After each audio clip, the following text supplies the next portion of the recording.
G'day, Jessica and Margie. I thought that I would put together a quick post-interview recording with Ira, who I've just been on his show live, to help everyone in the Profit Lab about what would make a great experience for a host.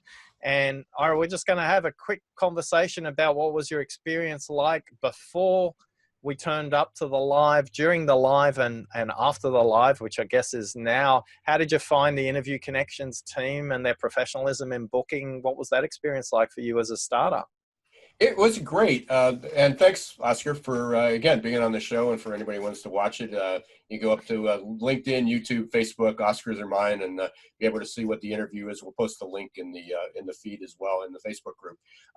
But I was contacted, I think, sort of out of the air, because I have a podcast, and I was reached out, and I can't remember exactly the person, but the interview connects. But they reached out, and we're pitching you. So we're always open to have great guests.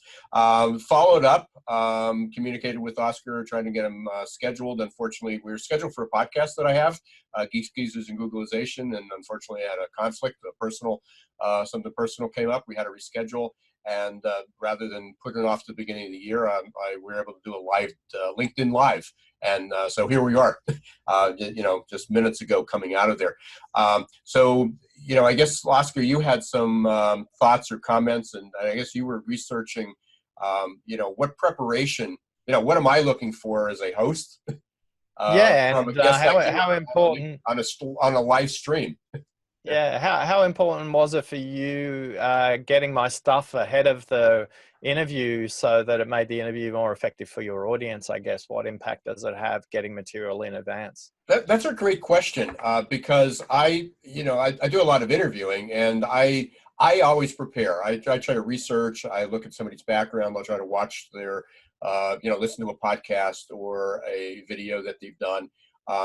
Again, just to get a feel of who you are. Be able to identify some talking points that, and again, maybe this goes back to your topic of, there's a lot of people that have been interviewed, but you can usually tell if you listen well or if you observe what they're passionate about, and be able to drill on that.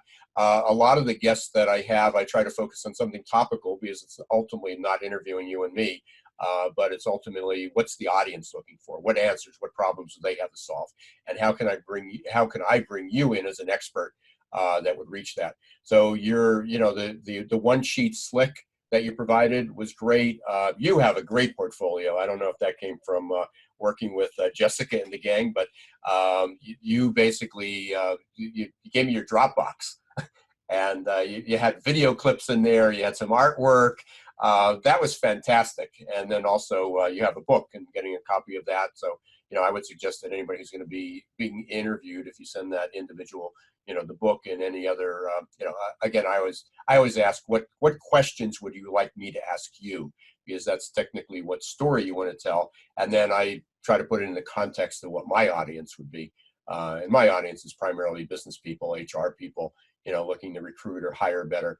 So somebody coming up and talking about, selling cars or, something that's it's just not a good fit either way. But. Yeah, and thinking about this was the very first live I've ever done. So how would you suggest for guests coming on to live? I think for me, that 15 minutes before the live, where you said, please log in early and let's get all the tech check out of the way. But I think that was fairly seamless for me because I'd done a bit of prep. But apart from coming in early, what other tips would you give people appearing on live and video-based interviews about creating a seamless experience for the host straight away? Well, there's certainly a lot of things that can go wrong with live streaming, as we found out at the show. Afterwards, it went seamlessly until after we signed off and we were just trying to chat offline a little bit. So there's always those tech things. But I think as far as the preparation, you've got a great background there. I've got my screen in the back. I would look at where you're positioned. It's pretty distracting. I mean, sometimes I've interviewed people and it's their office, but there's people moving in the background. The lighting is horrible. It happens that we were doing it at the time of day and the sun's shining through. I mean, I think these are things either to be able to be cautious of and not just say, well, I can't help it that the sun's shining through, or, this is the brightest part of the day.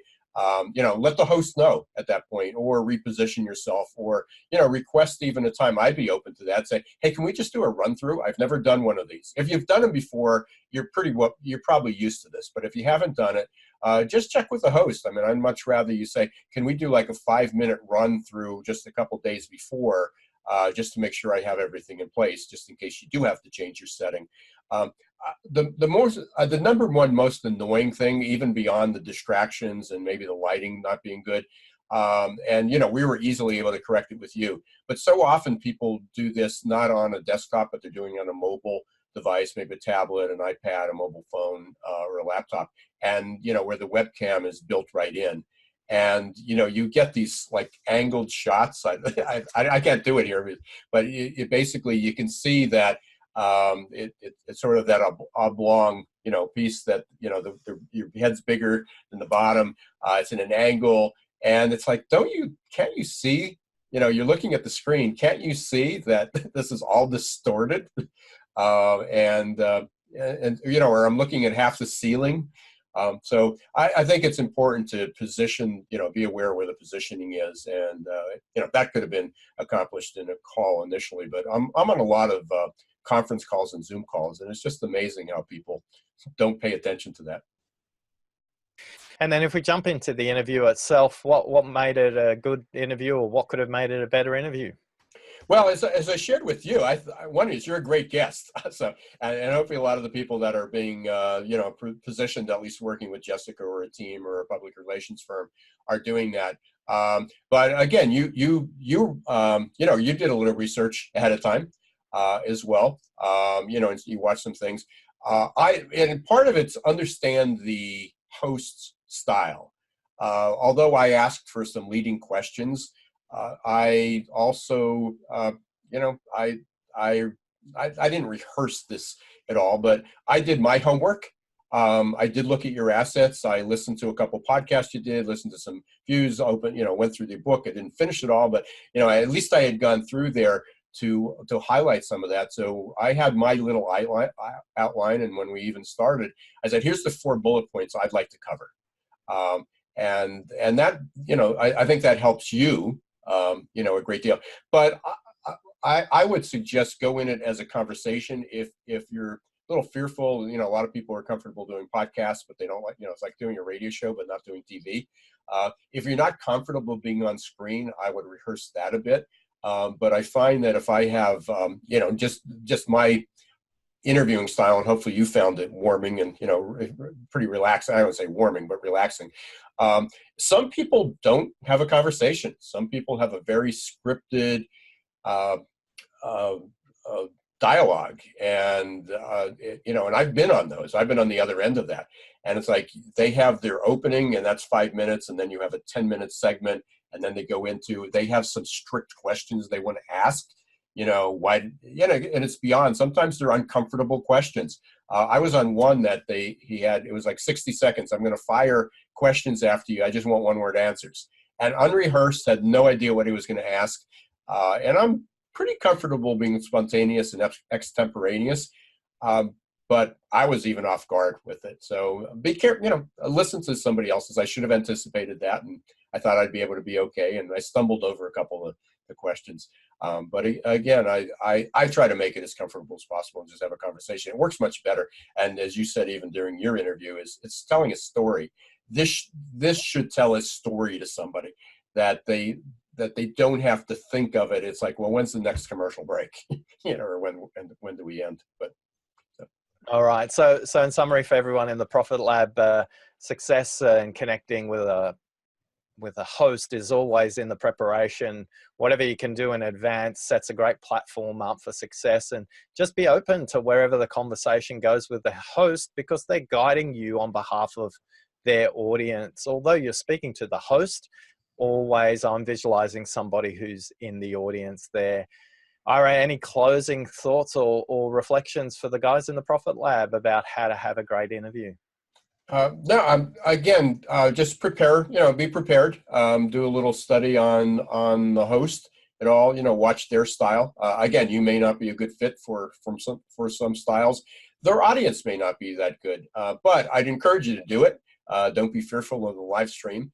It's very powerful. Videos, just as we're sharing, videos get shared 1,200 times more than images and text. So if you're looking to promote your business, and it's a difference, although I have a weekly podcast, the videos are much more powerful. So I encourage you to sort of get comfortable with it, practice on it, and there's many people out there that'll be able to do that. And also make sure you kind of listen to our interview. And right. just as kind of a pitch for anybody, if you've got a topic related to business trend, future of work, HR, recruitment, hiring, interviewing, really anything that has to do with the workplace, let me know. Be happy to schedule something with you. As more and more podcasters repurposing content across all platforms, blogging and video, I'm seeing a growing trend in hosts wanting to use video in their interviews. So for those in the Profit Lab, here's another thing you can add to the toolkit, all brought to us by Interview Connections. And thanks to Jessica and Margie for setting up such a great platform. Hope this has been useful for you guys. Yeah. Thanks very much. See you. Take care.